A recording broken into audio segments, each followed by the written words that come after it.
Hello friends, my name is Beth Twist and today you have tuned in for the Christmas edition of the Heartstring Samplery FlossTube collection. I just thought a little bit of sparkle and joy might be nice since this is December 20th today. Had to think for a second there. And this will be my last recording for the year. But I should come back pretty quickly in the new year with a new one because I have exciting things to talk about for January, but I'm going to save them. And today I just wanted to come in and first of all just say thank you. Wow, it's been a year for a lot of reasons.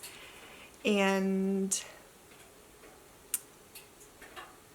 you all have made the cross-stitch community continue to thrive despite a lot of hurdles and pitfalls, and you know, we've all lived through the same year. But for many wonderful reasons, cross-stitch has, I think, stepped into the gap for many of us and been a therapeutic activity, obsession. There's a lot of different words we could use for our hobby, but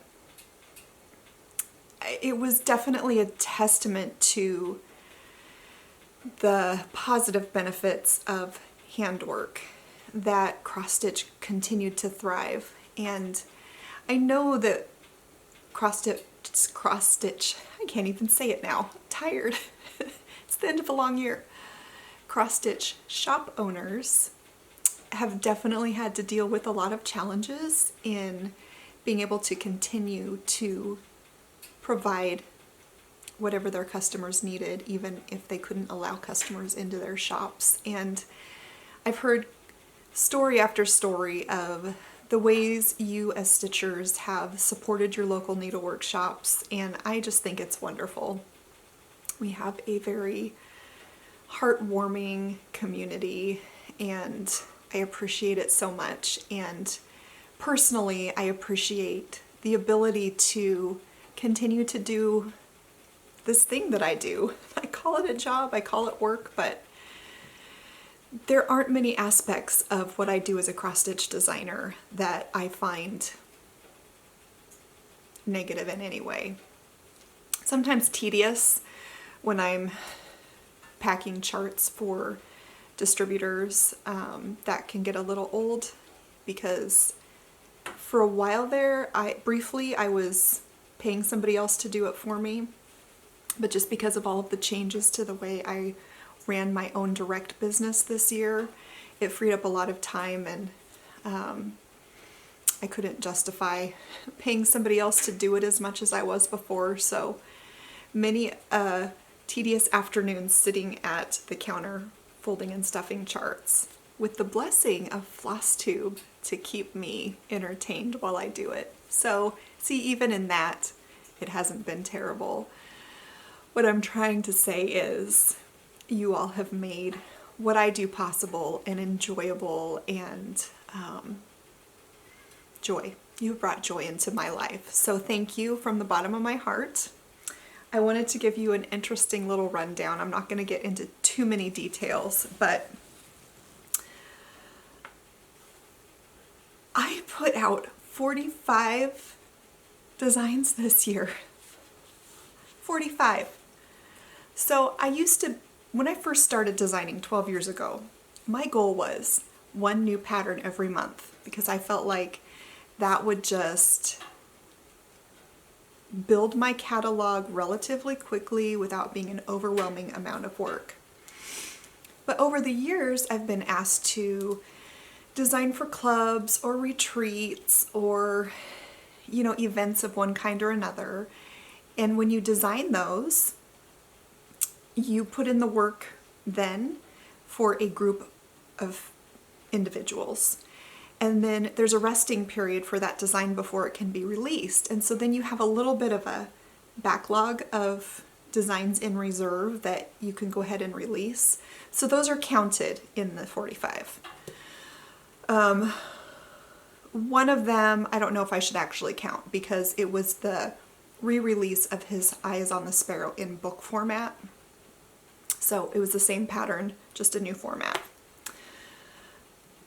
But as my kids have gotten older, I've had more time to design, I think, and the ideas just keep coming.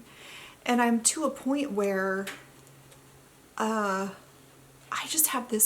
have a lot of designs. I mean, I think I've said it before on here and it sounds terrible, but something could happen to me. Car accident, you know, I break a hand and I can't stitch or design or anything for months at a time. I have enough designs just waiting that could keep my business going for at least a year, if not two. It's just the way my brain works. During the spring and early summer, I had zero ideas coming to me. I think I was just adjusting to the new way that life was going to be. And then suddenly, late fall, I just started getting a flurry of ideas, and I've discovered that if I don't at least rough chart them or bookmark them in some way, that the ideas will not vanish completely, but I'll forget about them. And so I'll do a flurry of designing and then have to figure out like where they're going to plug into my future calendar. Fortunately, I like keeping things organized and I use Excel, so I have things booked out for the next year that are gonna be fun. So anyway, 45. So the breakdown is 23 of those were brand new. Now, some of those 23 were designed previously, they just didn't get released until this year. There were 4 gift charts, free charts. I kind of like gift chart better, sounds gentler. And 17 of those were exclusive in one way or another. Either they were a charity chart for donation only, or not for donation, but you know, all of the proceeds donated only, so they're not distributed in my normal channels, or they were designed for an event or something. So 45. And the ideas keep coming. I guess that's a good thing. I don't know. Sometimes I wonder if I should just pause for a while, because there's no way anybody can keep up with me and everybody else. I guess it's fun to have a variety to choose from though, right?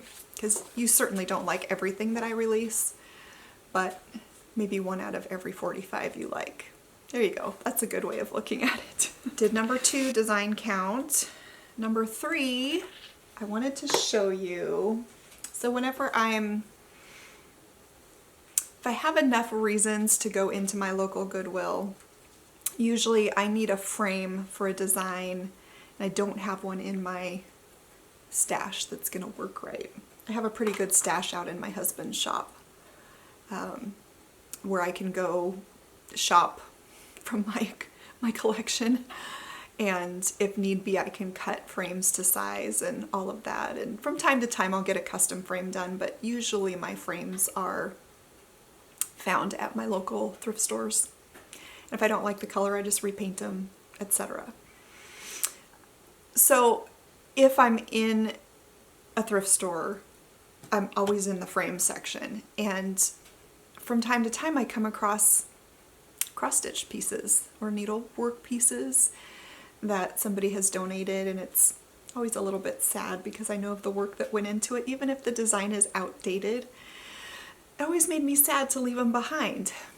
Well, now I have a mother who makes project bags, and when I find the cross-stitch pieces, I rescue them and I send them on to her, and she turns them into project bags. We call them our Save Our Stitches bags. I'm sure you've heard the term. I was not the one to come up with it. So I wanted to show you 2 that I have found recently that I'm getting ready to mail to her. One is your classic Precious Moments. Little doggies getting a bubble bath.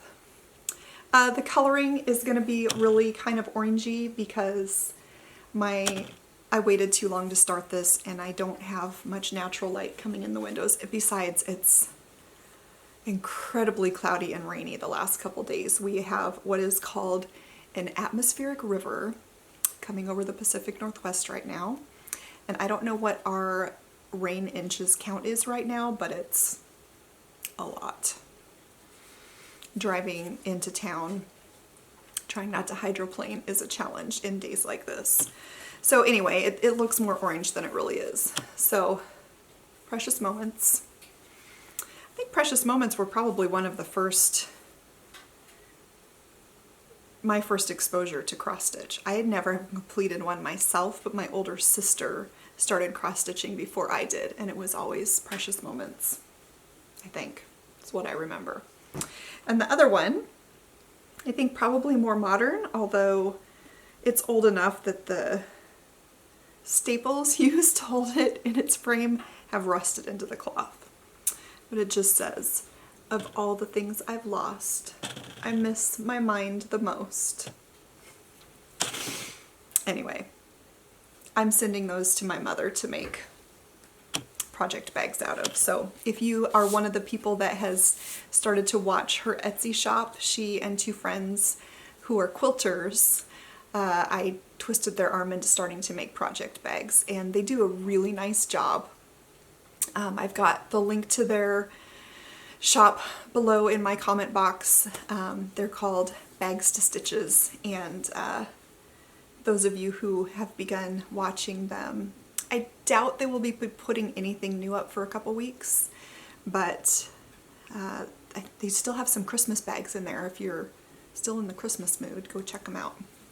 But watch for those too, because they'll show up sometime soon. Okay, so when I was planning this FlossTube video, I was going to tell you all that I only had like a dozen of the Esther Cannon kits left in my shop. I talked about this pattern in my last video, and I talked about the series. This is the first of. I made a limited number of kits, and sadly I will not be making any more. The pattern, now that well, I'm getting ahead of myself. So I hopped onto my computer to just check a couple numbers before I started this video, and the last of the kits had suddenly all sold. And I thought, I think somebody has probably mentioned this kit in their FlossTube video. And I'm not sure who you are, but I can no longer say there are only a few kits left, hurry. But what I can say is, if you missed out on this kit, never fear.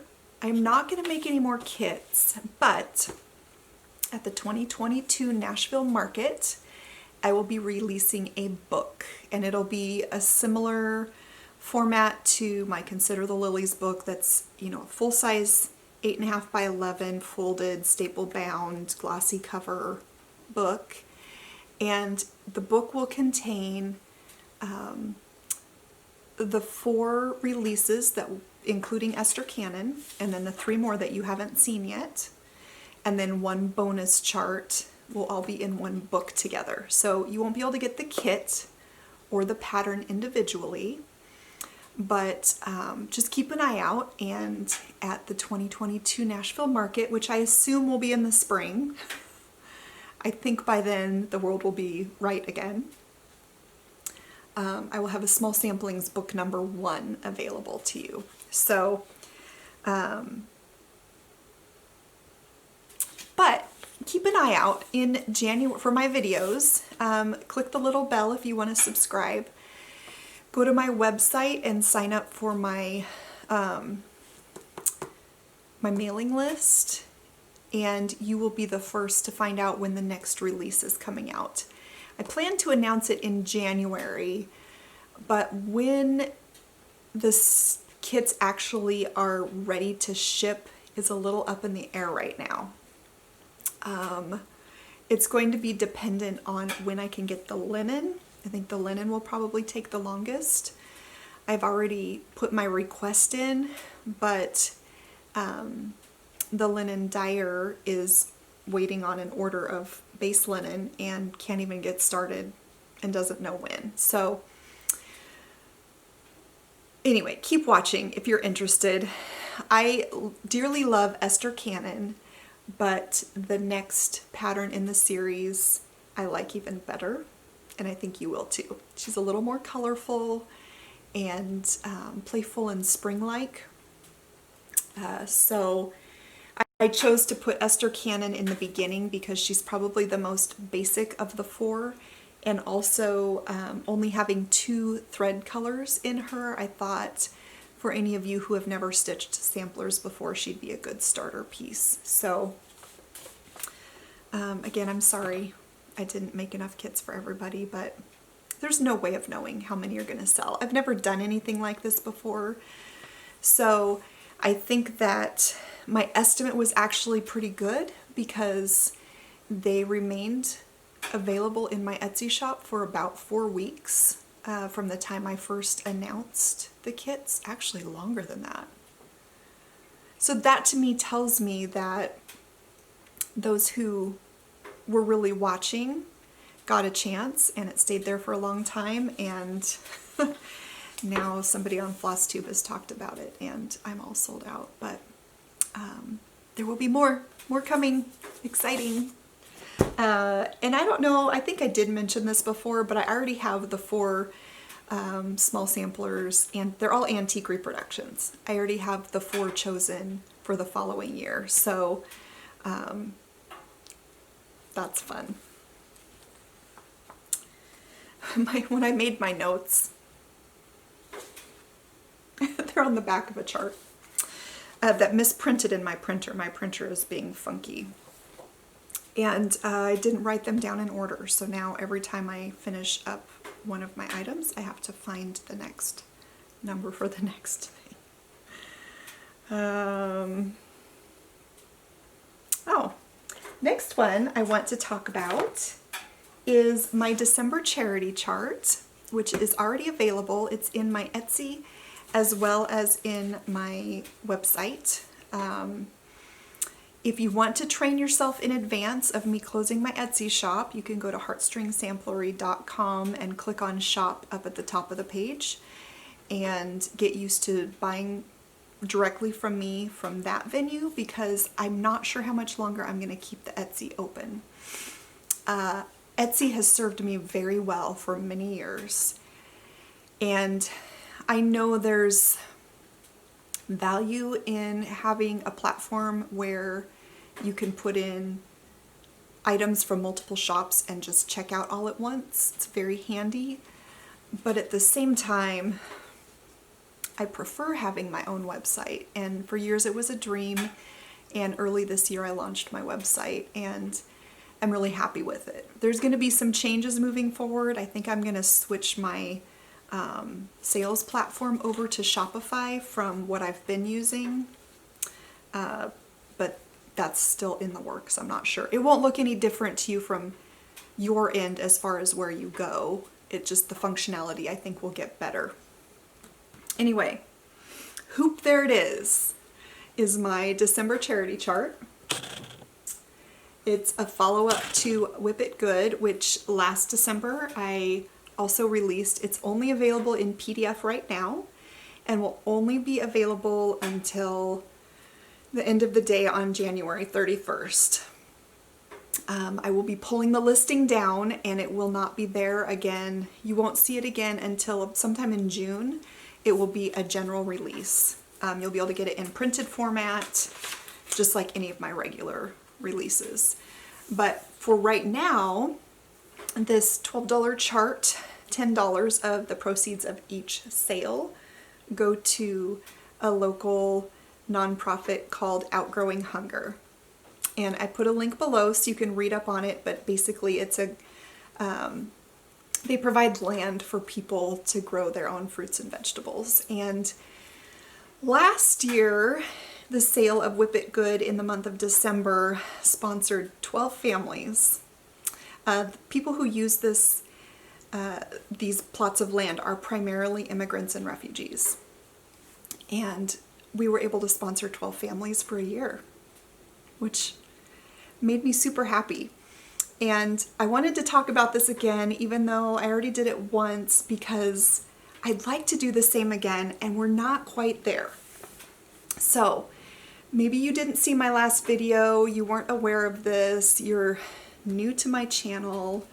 If you're interested, check out the links below and see if you want to join us in sponsoring some local families to have some healthy food to eat.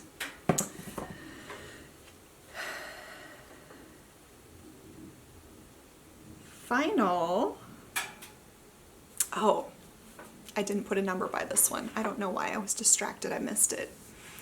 So I don't typically call out other FlossTubers, but I wanted to draw attention to a new one. And the reason is that she and I started a correspondence early this year. And even though we've never met in person, she's become a friend and had been toying with the idea of starting a FlossTube for quite a while and hadn't done it for many different reasons. And she has finally put out her first video. And actually I noticed yesterday, I haven't watched it yet, but it looks like she has a second video up. So super happy for her. Candy is Stitcher614, and I've linked her below. And if you're looking for somebody new to watch, you might want to check her out. I really enjoyed her first video, and I don't think it's because she's already my pen pal. I really think she did a good job, so you'll have to go check her out and see what you think. And finally, I want to talk a little bit about an idea I had, probably about 3 or 4 weeks ago. I was thinking about, I had gone into Acorns and Threads in Portland. That's my local needlework shop. Janine's shop is about an hour's drive away if traffic is good. Sometimes it takes a little longer. Actually, especially getting home, it can actually be worse than getting in there.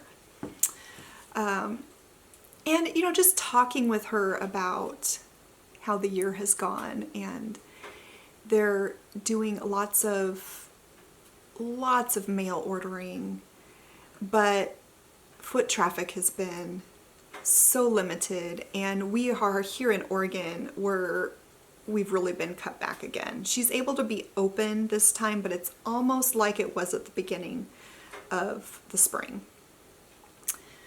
So just trying to think of ways that I can help the shops that I'm connected to in some way. And I know I'm just one designer, and there's a lot of other designers out there, but hang on a second. I'm about to run out of time. I'm gonna restart this. Okay. That way it doesn't cut me off mid-sentence, and then I don't have to figure out where I was. So I had this idea for a 12-month series come to me, and I thought, what if this is a series that is only available to the shops on my auto ship list? Now, what that means is these are shops that have come to me at some point in the past 12 years and said, we like your designs, and we trust that whatever you come out with, people in our shop are going to buy. And so we want to sign up for X amount every month, or not every month, X amount of every new design you come out with. And since I'm pretty prolific as a designer, the shops that have stuck with me are typically getting a batch of new patterns every month from me. From anywhere from 1 new design to, you know, market time, sometimes I'll do 6 at a time. And so these are shops that I know have a selection of my patterns, because they don't all sell. You can only estimate what's going to sell and what's not. But these are shops that have trusted me, and that month after month pay their invoices and happily say, please send me more next time. And I appreciate them so much, because as much as I recognize that the distributor has value in our industry. If a shop takes the time to come directly to me, it's very validating and encouraging, and I don't feel bad about cutting out the middleman. I feel like there's extra value I can give the shop owner by having a relationship with them, and by buying directly from me, I'm getting a little more for the effort that I put into each pattern. So I appreciate these shops. And so I have a series coming out, and I recognize that it's not going to be a series that everybody is going to love, but I think a lot of you will. And I'm calling it Sunday Stitches, and each month I will come out with a different hymn, and these will be classic hymns. All of the designs are going to be small-ish. On a high count of linen, they should all be small enough to be a pin cushion. Some of them might be a little large pin cushions. But I envisioned, I'm facing my piano right now. I have an old upright piano. And I've thought about, grouping all 12 of them above the piano. Or maybe turning them into pin cushions and then putting them in a dough bowl that rests on top of your piano or on your coffee table, or I don't know. And it could be that just one hymn reaches out to you because it was your grandmother's favorite and it's something you remember her singing around the house. Or for me, my grandpa, he'd go on walks and I'd hear him singing particular hymns, and so they always make me think of him. Anyway, I'm excited about this series because as a musician, I am drawn to classic music pieces that have endured. The one-hit wonders are great, but when a piece of music is written that for one reason or another has a high enough quality that it endures for sometimes hundreds of years, that's just beautiful to me. And the words in hymns are so poetic, and there's so much meaning in the specific words that were chosen. It's not necessarily the way we speak today, although there are some what we would call modern hymns that are equally beautiful. Anyway, I'll stop rambling on about it. But I just wanted to put that, I wanted to let you know that this series is coming. And the first one will be available at those shops on my auto list by the middle of January, I'm guessing. It's going to depend on production. My printer is taking some time off around Christmas, and I know the mailing system is a hot mess right now. But my plan is to have one each month for the year of 2021, and I hope you like them. And I'm going to show you the first one. I chose probably the most well-loved hymn of all time for my first one as sort of a launching design, and that is Amazing Grace. And I chose the lyric that says, "'Twas grace hath brought me safe thus far, and grace will lead me home." And there she is. They're all going to have a floral element and either the title of the hymn, or I will choose a line or two from the hymn to chart. And I'm super excited about this cursive font that I designed. I love it. I love it. It makes me really happy. I often rely on classic alphabets from old samplers for my lettering, and I'll just tweak them a little bit, but this one I designed from scratch and it makes me happy. I don't use it in all of them because I didn't want them to all look so much alike that it got boring. Anyway, Sunday Stitches and Amazing Grace, and that will come out in January. Now, if you don't have an idea of a needlework shop that is on my auto list, you can ask your local needlework shop, are you on the Heartstring Samplery auto ship? And if they say no, tell them I have this series coming out and you're interested in buying it, and would they consider it? It's worth asking. And if it's not something they're interested in, I'm not offended. It's okay with me. They have chosen to do business a different way, and that's fine.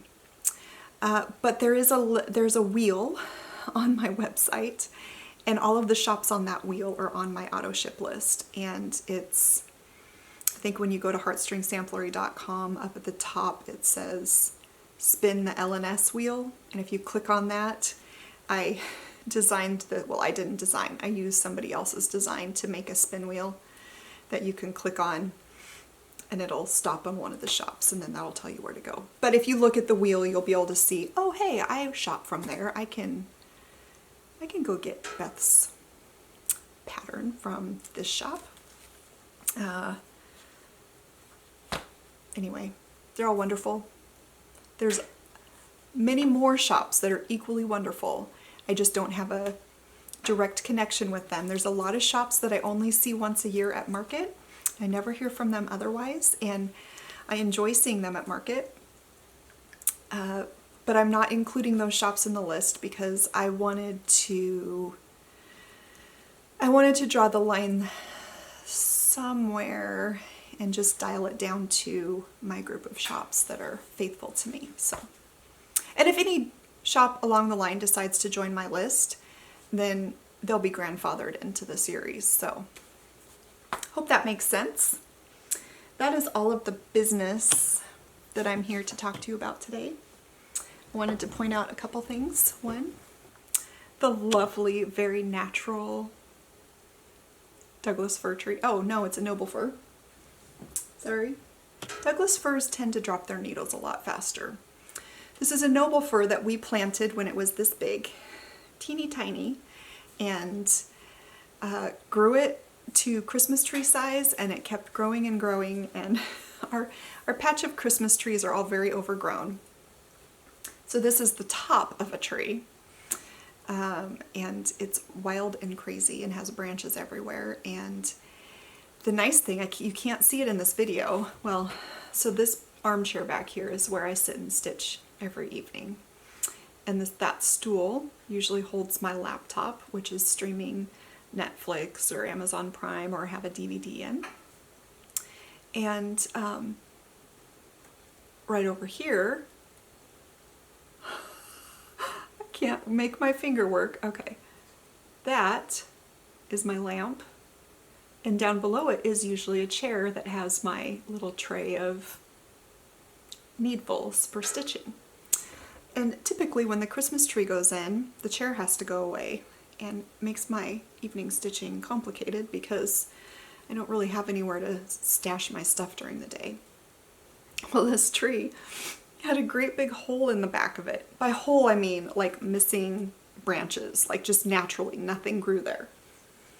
And after we got the tree in and I got the lights on, I realized that hole is big enough for my chair. So back behind the tree, there's a nice little chair that holds my stuff. Everything you wanted to know from the mouth of Beth today. Also wanted to point out my lovely wood stove. This is our primary source of heat here in Oregon in the winter, and we burn through a lot of firewood, almost all of which comes off of our own property, and none of it has ever been trees that we've had to like take down that shouldn't come down, if that makes sense. When you're managing a forest, you want a certain amount of space around your trees for them to be healthy. And so it's just a natural part of keeping our forest healthy is cutting down trees, and we then in turn take the branches off and chop them up, and they warm us all winter long. And that's also why my stitching chair is right there. So I'm not just any evening, think of me curled up cozy by the fire stitching away. And I think that's all I was going to point out. I thought I would end this video, since it's Christmas time and it's the last of the year, not in a usual way. I've had this tradition that I started when my babies were young, and instead of doing an advent calendar, I acquired a stack of Christmas or winter storybooks, and each day on the countdown to Christmas, I would read them another story. And originally I would wrap every single one of them. That took a long time. So they didn't know what story they were getting.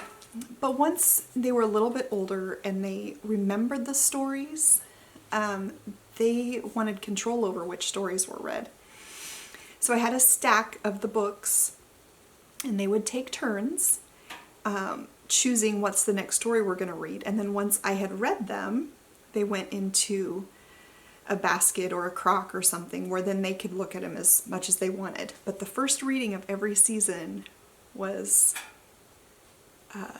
the book that was chosen that day. And I have a couple favorites from over the years, and neither of them are particularly short, but I couldn't decide which one I was going to read. So I'm going to read them both to you. And so now would be a great time to go if you don't want to hear a children's winter or Christmas story. Or you can stick around and just pretend you're young again. The first one is called Owl Moon by Jane Yolen, and the illustrations are by John Schoenherr. I don't know if I'm saying that right.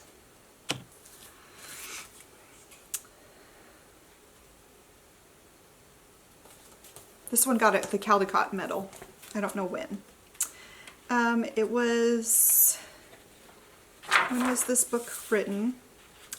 Mine is a used copy, and it apparently was originally owned by Winnie's Kindergarten in New Hampshire.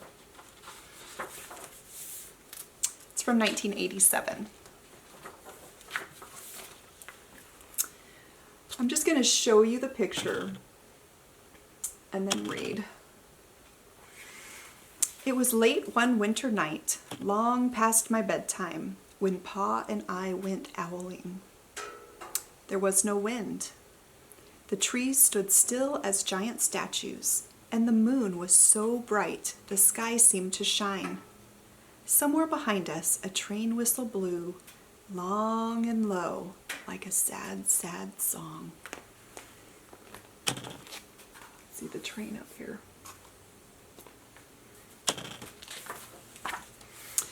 I could hear it through the woolen cap Pa had pulled down over my ears. A farm dog answered the train, and then a second dog joined in. They sang out trains and dogs for a real long time. And when their voices faded away, it was as quiet as a dream. We walked on toward the woods, Pa and I. Here we are. There's the woods. Oh, look, there's a little fox.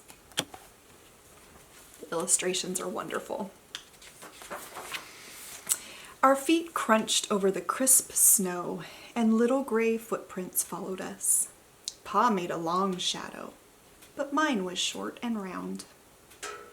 I had to run after him every now and then to keep up, and my short round shadow bumped after me. But I never called out. If you go owling, you have to be quiet. That's what Pa always says. I had been waiting to go owling with Pa for a long, long time.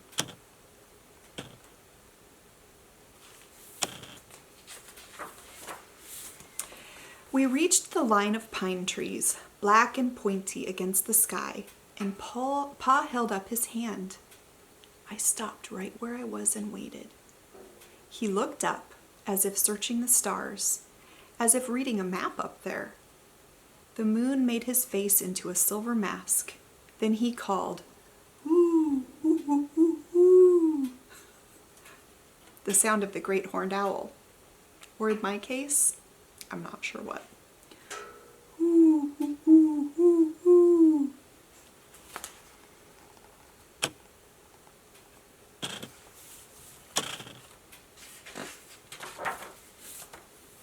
Again he called out, and then again. After each call he was silent, and for a moment we both listened. But there was no answer. Pa shrugged, and I shrugged. I was not disappointed. My brothers all said, sometimes there's an owl, and sometimes there isn't.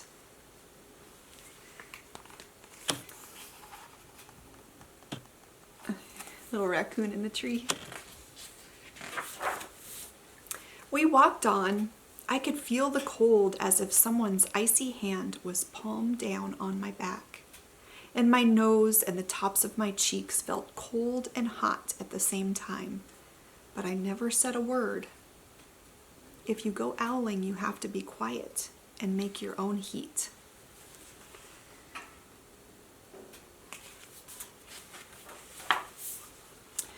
We went into the woods. The shadows were the blackest things I had ever seen. They stained the white snow. My mouth felt furry, for the scarf over it was wet and warm. I didn't ask what kinds of things hid behind black trees in the middle of the night. When you go owling, you have to be brave. Trying to see if there's anything hiding in the woods, but I don't see anything.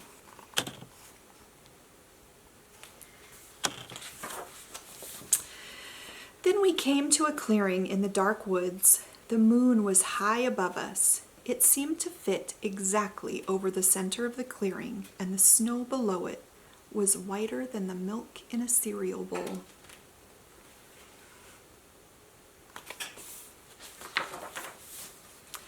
I sighed, and Pa held up his hand at the sound. I put my mittens over the scarf, over my mouth, and listened hard. And then Pa called, "Hoo, hoo, hoo, hoo." I listened and looked so hard my ears hurt, and my eyes got cloudy with the cold. Pa raised his face to call out again, but before he could open his mouth, an echo came threading its way through the trees. Hoo, hoo, hoo, hoo. Oops.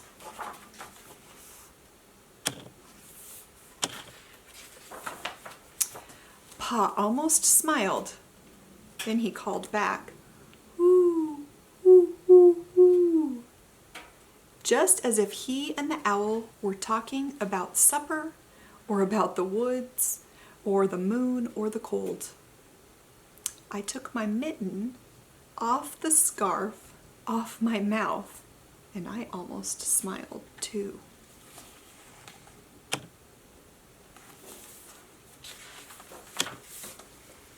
The owl's call came closer, from high up in the trees on the edge of the meadow. Nothing in the meadow moved. All of a sudden, an owl's shadow, part of a big tree shadow, lifted off and flew right over us. We watched silently, with heat in our mouths, the heat of all those words we had not spoken. The shadow hooted again.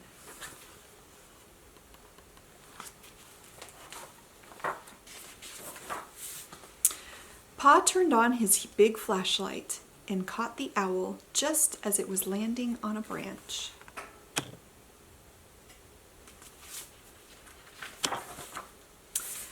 For 1 minute, 3 minutes, maybe even 100 minutes, we stared at one another.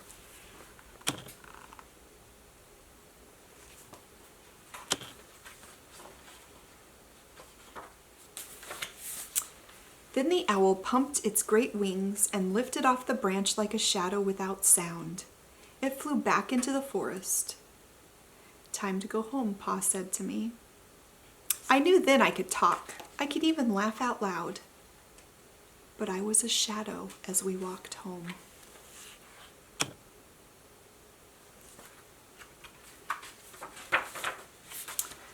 When you go owling, you don't need words or warmth or anything but hope.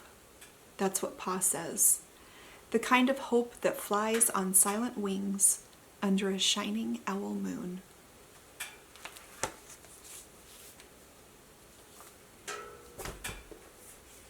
You want one more? This is called Great Joy. by Kate D. Camillo. Illustrated by Bagram, Ibetulin. Can you see that? I hope I haven't completely butchered that name.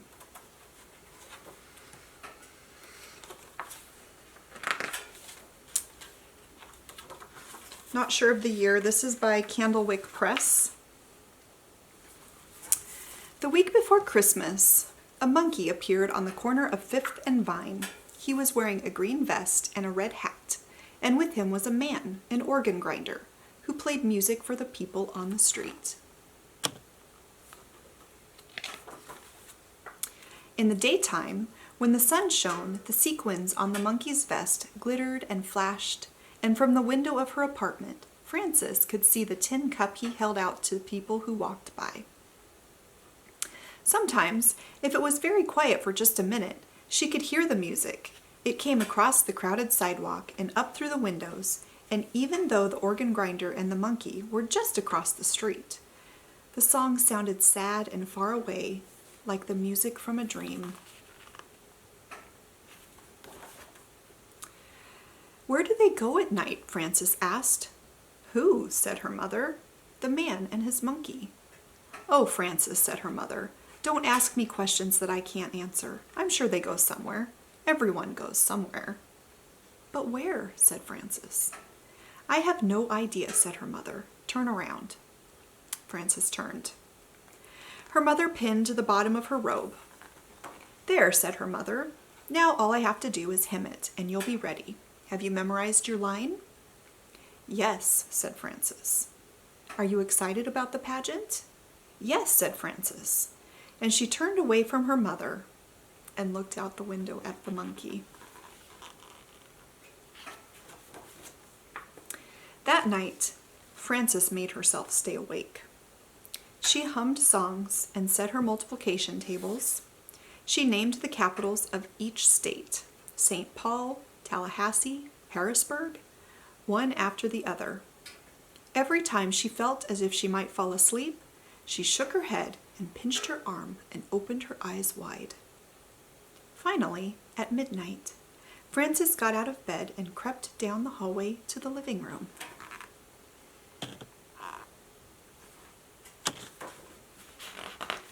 She looked down into the street. She saw the organ grinder, but where was the monkey?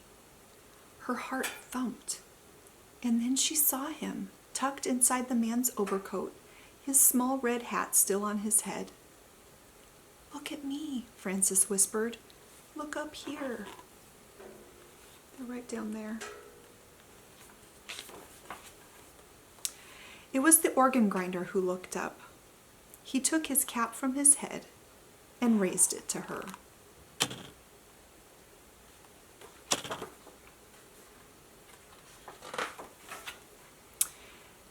"They sleep on the street," Frances said the next morning, "even when it snows." "Oh, Frances," said her mother. "Maybe they could come for dinner?" "No, they can't come for dinner," said her mother. "Why not?" "They're strangers, that's why. Eat your breakfast, Frances. You've got a big day ahead of you."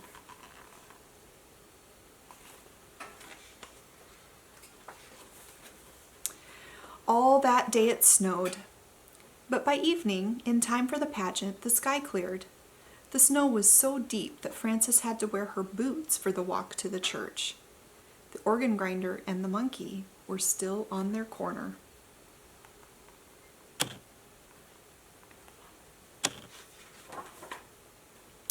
Frances ran up and put a nickel in the monkey's cup. "I'm going to be in the Christmas play tonight," she said. "I get to wear wings and I have one line to say. Do you want to hear it?" "Frances," her mother said, "we're going to be late. Let's go." "You can come," Frances said, turning back. The play is at the church. It's just down the street. You can both come." The organ grinder smiled at her, but his eyes looked sad.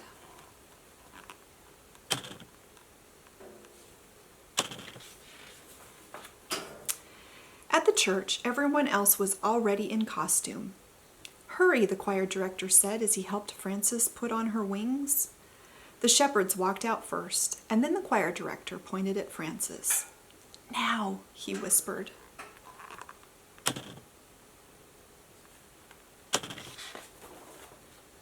Frances stood very still.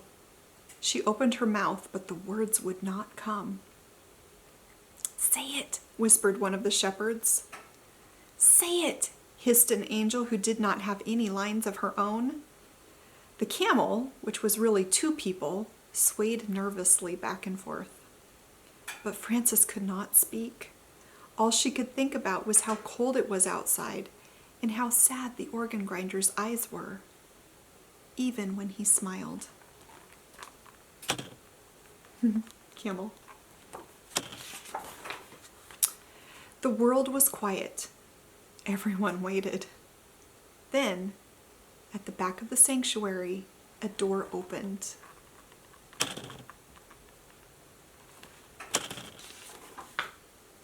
Frances smiled. "Behold," she shouted, "I bring you tidings of great joy." And because the words felt so right, Frances said them again. Great joy.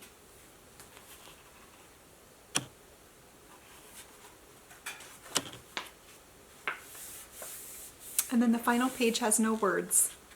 It's just this wonderful scene. The people after the pageant having punch and pie with the organ grinder smiling in the middle and the monkey riding on a little boy's shoulders. Just love that story. That's all I have for you. But as in Owl Moon, I wish you hope. And as in Kate DiCamillo's book, I wish you great joy. Until January.